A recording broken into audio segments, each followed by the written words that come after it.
década de 30, uma guerra inesperada abalou o mundo dos Grand Prix. Duas equipes alemãs, a Auto Union e a Mercedes, esmagaram seus rivais do mesmo modo que os exércitos de Hitler iriam esmagar a Europa alguns anos mais tarde. Seu impacto ao chegarem à Grã-Bretanha foi também destruidor.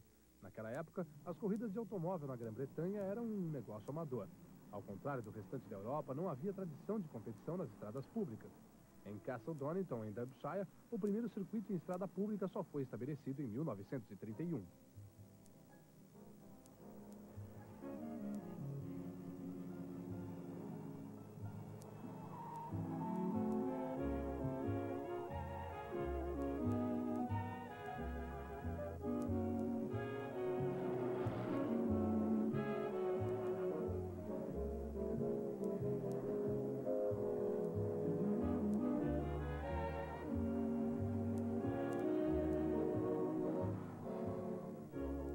Graças às competições realizadas em Donington, o estilo Eurorrida logo se tornou popular na Inglaterra, ainda que faltasse às corridas a grandiosidade dos eventos de Grand Prix. Foram organizados pelos clubes automobilísticos locais para carros menores e menos potentes, como os carros esportivos e as Voiturettes, o tipo de corrida que vem abaixo do Grand Prix. Em termos europeus, Donington era um atraso, mas pelo menos era um lugar para os pilotos britânicos treinarem suas habilidades. Embora estivesse situado em um parque particular, era como uma verdadeira estrada inglesa pública de segunda categoria. Era cheia de curvas e sua superfície não era boa, pois era um pouco derrapante. Na época era apenas um circuito normal. Era principalmente um circuito para pilotos profissionais e por isso era a minha favorita. A própria estrada era tão estreita que era difícil dois carros passarem ao mesmo tempo. O acostamento onde existia era muito pequeno. Em certo lugar ficava sob uma ponte pequena e estreita, em que só cabia um carro, era da largura de um carro. Quanto aos espectadores, na melhor das hipóteses, havia proteção de fardos de palha nas curvas, e era tudo. Nas retas não havia proteção nenhuma, exceto uma corda, e se você estivesse sentado no teto do seu carro, era protegido por seu próprio carro e nada mais. E não era nem um pouco raro encontrar pessoas saindo da pista e andando pela grama para ultrapassar as outras. Você nunca acreditaria nisso hoje. Tudo num dia só.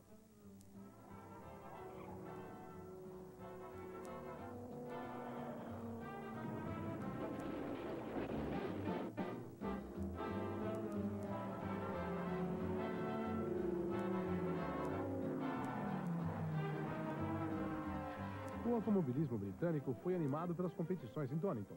Logo, a Grã-Bretanha tinha seu primeiro carro de corridas, o Era, que se destacou entre os carros de corrida ingleses. Quando os Eras apareceram, eram baseados no White Riley, de Raymond Mays. Eram super potentes e tinham 6 cilindros. E esse carro alcançou tanto sucesso que acabaram projetando e construindo um carro nas linhas desse Riley. O que motivava o Era o patriotismo. Os pilotos britânicos que queriam competir nas provas internacionais tinham de comprar carros estrangeiros, Alfa Romeos, Maseratis ou Bugattis. Para garantir um carro de corrida britânico, Raymond Mays, importante piloto da época, criou um carro fabricado na Inglaterra para competir com as companhias continentais. Os Eras eram, na verdade, o único carro de corridas britânico, quer dizer, o único realmente profissional. Havia os Rileys e similares, mas o Era foi construído para uma só pessoa. Eram tão bons quanto os equivalentes da Maserati e certamente melhores que os Bugattis da época. Além disso, conquistaram a imaginação do entusiasta britânico.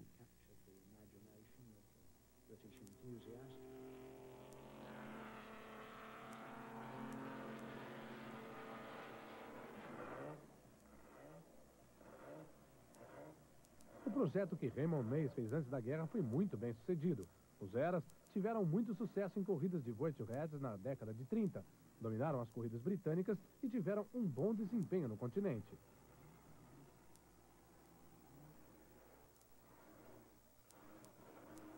Continuaram a mostrar seu desempenho após a guerra. Dos 17 carros construídos, 16 ainda estão competindo atualmente nas corridas para carros antigos. quase 50 anos depois. A história de cada carro tem sido cuidadosamente documentada. Este carro em particular que tinha no meio era pilotado por Raymond Mays. Esse aqui tem um motor de 2 litros e o turbocompressor está na cabine. Só alguns deles tinham o turbocompressor na cabine. Isso quer dizer que você pode colocar em funcionamento um turbocompressor muito maior, o que lhe proporciona potência extra. Este é um chassi do tipo D, o único reconhecido por sua estrutura perfurada. A maior parte dos Eras era provido de um eixo dianteiro sólido, enquanto este tem uma suspensão dianteira independente, o que antes da guerra era considerado uma vantagem. Hoje em dia, em nossas pistas de corrida realmente lisas, isso é uma desvantagem, porque você tem uma dianteira muito frágil, uma traseira muito dura, e isso não facilita em nada a direção do carro.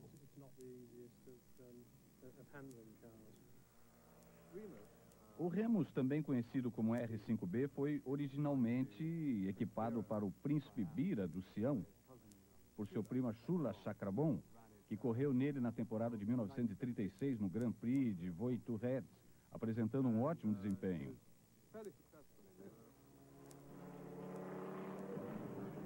O Príncipe Bira foi um dos pilotos mais talentosos e corajosos das corridas de Voitourette.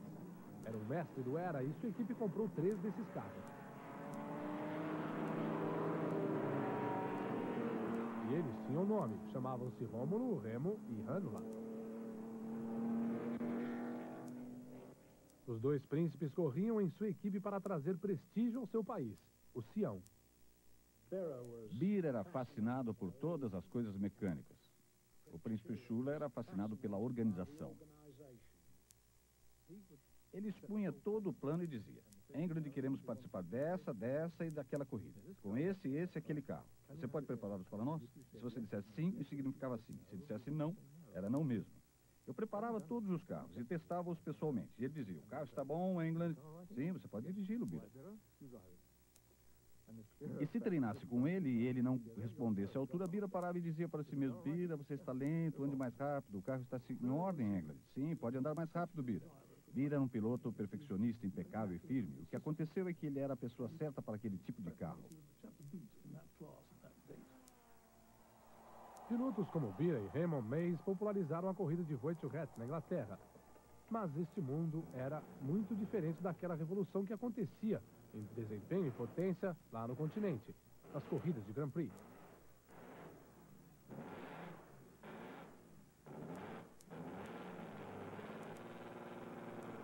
Com um ruído trovejante, vieram da Alemanha 2 carros de corrida sensacionais, da Auto Union e da Mercedes.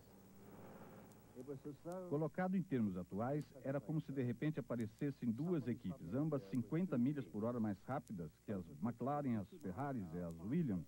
Você pode imaginar o impacto. Eles introduziram uma nova era no automobilismo e os pilotos desses veículos extraordinários, que conseguiam alcançar uma velocidade de até 200 milhas por hora, eram pessoas extraordinárias, eram homens singulares. Pessoas Volari, Rosemeyer, Miller e Saman era uma categoria de gente à parte.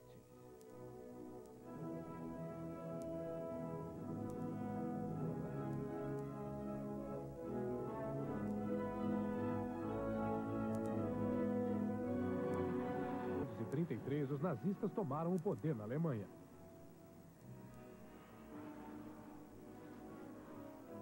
E estavam ansiosos para ver corridas de automóveis como propaganda.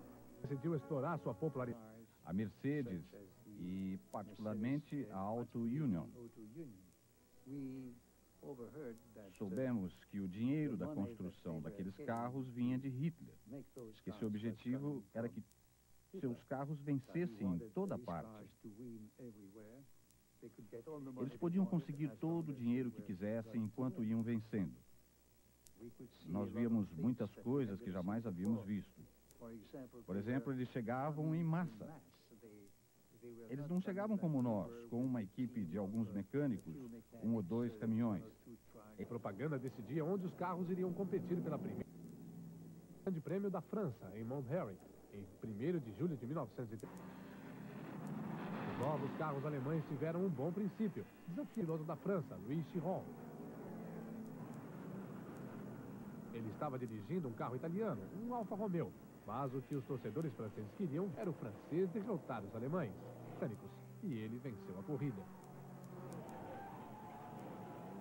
Pois. Caracciola já tinha na perna.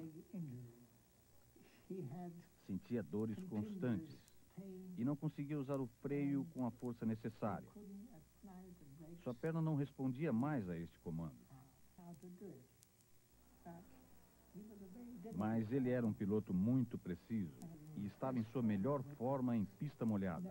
Surpreendentemente, conseguia enxergar através da chuva forte sem óculos de proteção. Não conseguimos entender como ele fazia isso. A habilidade de Caracciola em pista molhada proporcionou-lhe o título de Regain Master, ou Mestre da Chuva.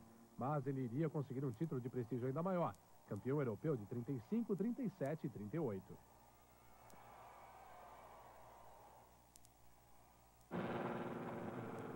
Enquanto a Mercedes fazia sucesso com um carro potente, mas essencialmente convencional, a Auto Union foi mais radical.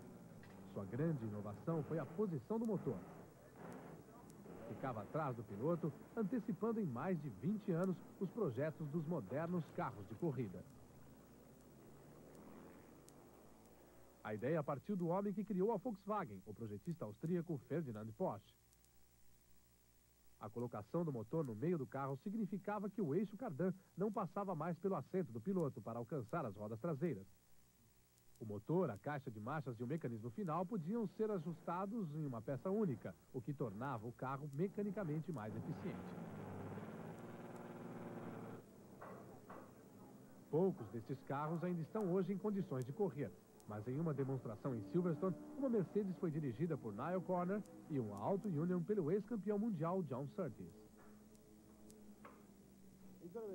Você deve se lembrar que ele provavelmente tem algo em torno de 500 cavalos de força.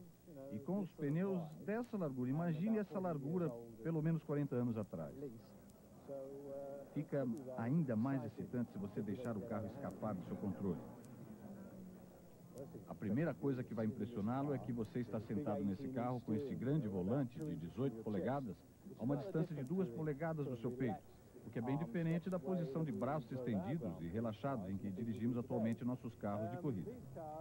Esses carros não extraíam sua potência da pista, enquanto em um carro moderno você coloca o pé no acelerador e ele pula para frente com um bocado de tração. Esses aqui, se você fizesse isso, provavelmente apenas faria girar suas rodas. Mas é uma outra época. Com alguns desses carros velhos e mesmo com alguns modernos, a gente tem de ser muito firme e forçar as marchas, mas esse apenas deslizava nas passagens de marcha e realmente era um prazer dirigir. E isso em conjunto com aquele motor V12 que respondia tão bem, era fantástico. A Auto Union é realmente um carro do Dr. Porsche. Tem alguns pequenos detalhes sofisticados e depois você vai perceber que outras coisas são absolutamente artesanais. De várias maneiras, ele é uma massa de contradições. Mas é claro, ele obviamente tinha muita visão. Colocou o motor e a transmissão nos lugares certos e basicamente ele é um precursor do que temos hoje.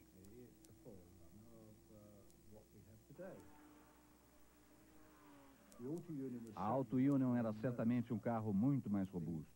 A Mercedes era um carro mais fácil de dirigir, não necessariamente mais rápido. Mas com certeza era mais fácil dirigir de um modo firme na Mercedes. No final da década de 30, os únicos rivais que a Mercedes e a Auto Union tiveram de enfrentar foram uma a outra. O Auto Union esteve no topo até 36, mas depois a Mercedes assumiu a liderança. Grande parte do sucesso da Mercedes veio do profissionalismo de seu departamento de corridas. Todos ali, desde o desenhista até o mecânico comuns e até os projetistas e pilotos, eram membros de uma equipe bem treinada e altamente motivada. O próprio carro era uma fantástica peça de engenharia, potente e confiável. Quem respondia por ele era o diretor técnico do departamento de corrida, Rudolf Uhlenhaut, um homem que não deixava nada ao acaso. Quando chegávamos numa pista para uma corrida, em geral, estávamos absolutamente certos de que nossos carros iriam até o fim, porque passaram por vários testes e para vários tipos de pistas.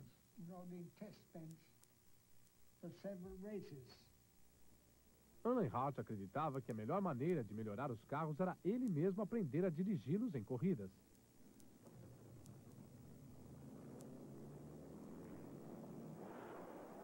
Tornou-se tão bom piloto quanto era projetista. Meu pai fazia tudo aquilo sozinho. Ele era o único engenheiro do departamento de carros de corrida e tinha de cuidar de tudo. Chassis, freios, pneus, motor, carburação, tudo. Acho que para o meu pai as melhores corridas sempre foram em Trípoli, porque houve 3 corridas e em todas as 3 ele venceu os 2 primeiros lugares. Não era o campeonato europeu, mas era uma corrida muito importante, porque se realizava na área que estava sob o comando de Mussolini, no norte da África. Era um grande espetáculo. A série de vitórias da Mercedes no Grand Prix de Trípoli demonstrou categoricamente a superioridade da engenharia alemã sobre os seus rivais italianos.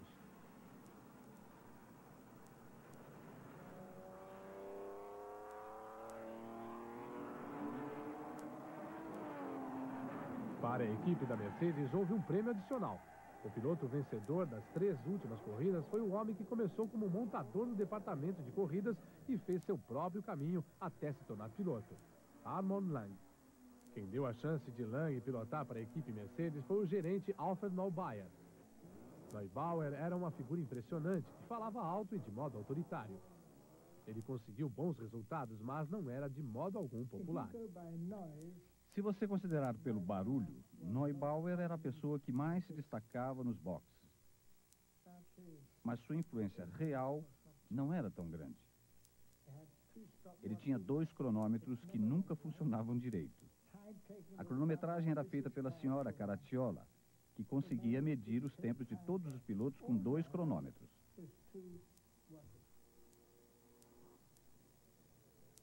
Neubauer começou sua carreira na Mercedes na década de 20 como piloto, mas nunca teve sucesso no âmbito dos Grand Prix. O que ele possuía era um faro para organização e tática. Ele acabou criando um emprego de gerente de equipe para permanecer nas corridas. Era um inovador. Introduziu o sistema de sinalização para comunicar suas instruções aos pilotos durante a prova, informando-lhes sobre sua posição e quando deveriam ir ao box. Como gerente, ele escolhia os pilotos e, embora preferisse que fossem alemães, procurava sempre o melhor. Por isso, contratou Dick Seaman, o melhor piloto britânico da época. Ele ganhou sua experiência pilotando Voiturettes na Inglaterra. Tinha alguns preconceitos em juntar-se a uma equipe patrocinada por Hitler, mas não conseguiu resistir à tentação de dirigir as invencíveis Mercedes. Neubauer planejava cada aspecto da corrida. Grand Prix da Alemanha em 1938, seu plano era que a vitória fosse do alemão Manfred von Blautitz. Seaman tinha instruções estritas para permanecer atrás dele. Ambos os carros entraram ao mesmo tempo no box para abastecer. Por azar, um dos mecânicos derramou combustível sobre a traseira do carro do líder, que pegou fogo.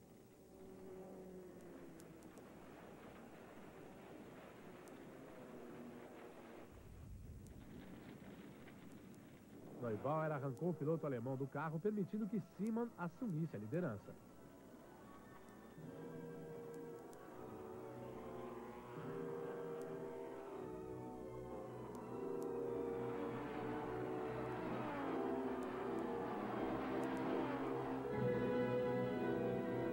Desta vez, o plano de Neubauer não tinha dado completamente certo. O inglês havia vencido o Grand Prix da Alemanha.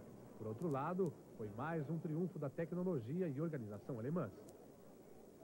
O apoio financeiro do governo nazista levou a Mercedes e a Auto Union a sucessos maiores. A suástica tremulava vitoriosa sobre as pistas dos Grand Prix e as rádios alemãs transmitiam as notícias dessas vitórias. O investimento de Hitler nas corridas estava sendo recompensado.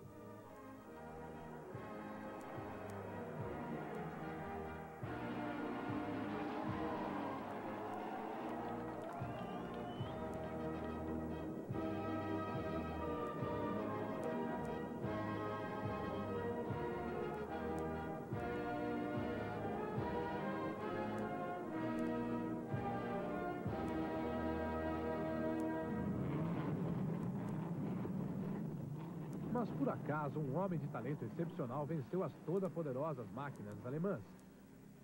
Isso foi ainda mais sensacional porque aconteceu em território alemão, em Nürburgring.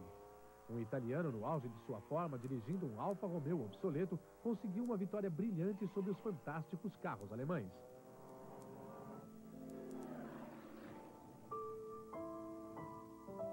Seu nome, Tazio Nuvolari.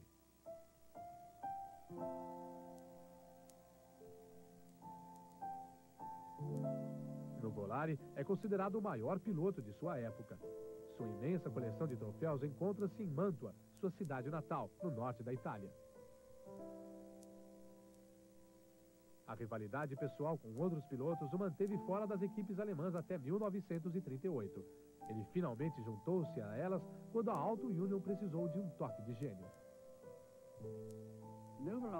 Nuvolari era uma lenda. Enfrentava qualquer desafio. Ele era um homem pequeno, com menos de 1,60 m, e dirigia este enorme carro da Auto Union, uma máquina com 650 cavalos de força, a velocidades incríveis, enfrentando todos os obstáculos. Nuvolari foi o melhor piloto de todos os tempos. Quero dizer, ele vencia pilotando carros inadequados para o tipo de corrida que estava disputando. Sem dúvida, era um piloto magnífico, mas era também uma pessoa maravilhosa. Na minha opinião, ele tinha reflexos mais rápidos do que os nossos, quero dizer, do que todos nós, pois conseguia fazer coisas com seu carro que nós não conseguimos fazer. Nas curvas, ele quase levantava seu carro sobre o meio-fio. Conseguia fazer coisas que eu não entendia, ninguém entendia. Todos os pilotos da minha época ficavam nas curvas para vê-lo dirigir.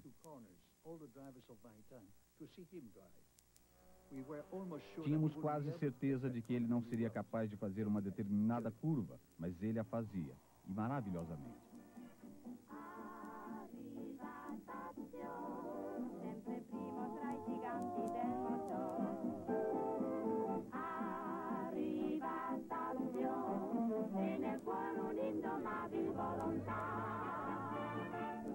Embora tenha se juntado aos alemães, Nuvolari será sempre lembrado por tê-los vencido. Somente um grupo muito pequeno de pilotos pode dizer o mesmo. Certo dia eu também tive a grande satisfação de vencer as Mercedes. Eu pilotava um De La Haye de 12 cilindros em 1938 e venci o Grand Prix de Pau, na frente de Caracciola.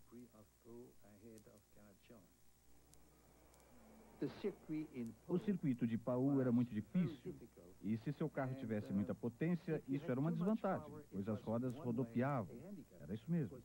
Quando todos pensavam que a Mercedes fosse vencer, eu tive no meu íntimo a certeza de que aquela vitória era minha.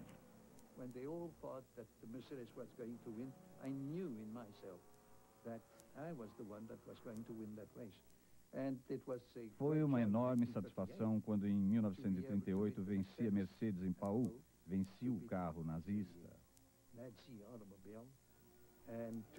E escutar, depois de tanto tempo, a Marselhesa sendo tocada para mim.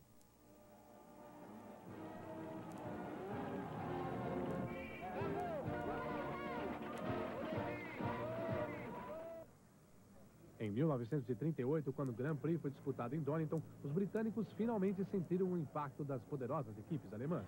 Em uma tarde memorável, a potência dos revolucionários carros alemães destruiu o mundo amador das Voiturettes.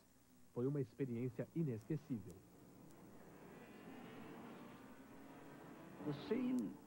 Quando esses fantásticos carros de repente foram surgindo por trás da colina, mergulhando na longa reta em direção a uma curva fechada, a cena foi tão incrível que as pessoas ficaram simplesmente atônitas. Ainda hoje posso ver. As pessoas batiam nas costas umas das outras e gritavam de espanto, quase histéricas. Posso ouvir seus gritos e ver esses incríveis veículos em uma pista estreita correndo a 200 milhas por hora, descendo até a curva fechada e saindo pelo outro lado, quase voando, no topo da colina acima do topo. Quando a Mercedes vinha descendo para o box, tudo que se ouvia eram os gritos do público.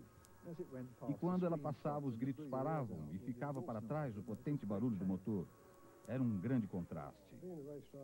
Participar de uma corrida como essa é realmente muito excitante. Não é possível ficar no caminho deles. Eles passam voando e põem você para fora da pista. Quando a gente estava na reta, eles passavam voando. Mas não deixe de ser curioso, eles não eram muito rápidos nas curvas. Na minha opinião, a potência dos carros era tanto que eles se sentiam inseguros nas curvas. Durante a corrida, um carro inglês explodiu e todo o óleo caiu sobre a pista. E esses pilotos eram realmente fantásticos. Um deles saiu da pista e eu não sei se pulou do carro ou foi lançado para fora por cima da cerca.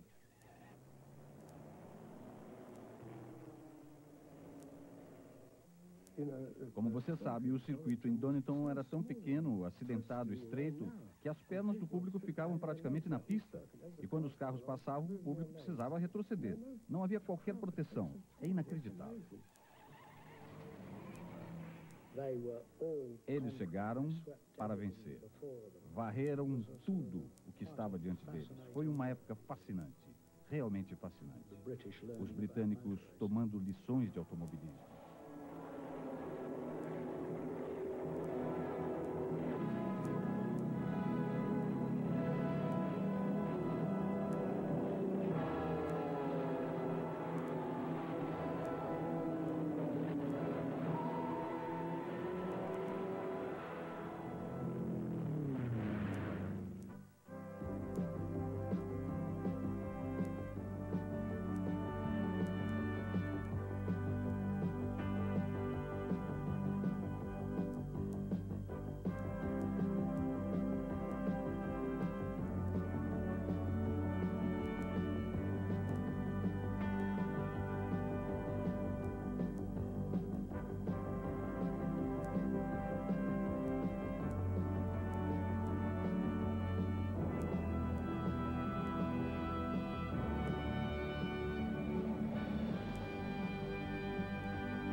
E às vezes, quantos campeonatos já